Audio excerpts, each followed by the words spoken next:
sa mga magulang, laging siguraduhin na matapos kumain ang ating mga anak, sila ay hindi makakalimot na magsipilyo ng ngipin.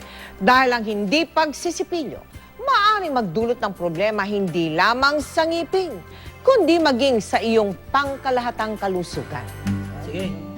Go. Nagsimula lamang daw sa pananakit ng ngipin hanggang sa ito'y namaga. Yan ang kalagayan ngayon ng 5 taong gulang na si Simon. May 4 po, nagsimula yung pamamaga ng ngipin. Nilagnat, kinembulsyon, tinakbo ko ulit sa ospital. Naiiyak po ako pag masakit. Ayon sa ama ni Simon na si Reynaldo, mahilig sa mga pagkaing matatamis ang anak. Soft drinks, chichirya, tsaka chocolate.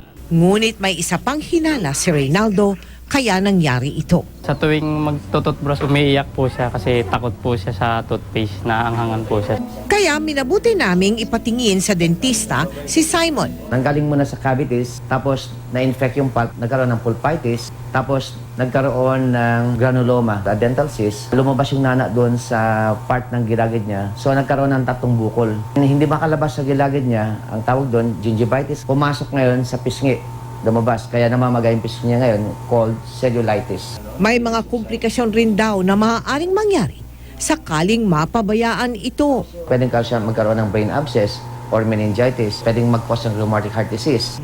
Kaya nung araw ding yun, sinimulan na ang pag-alis sa impeksyon sa ngipin ni Simon.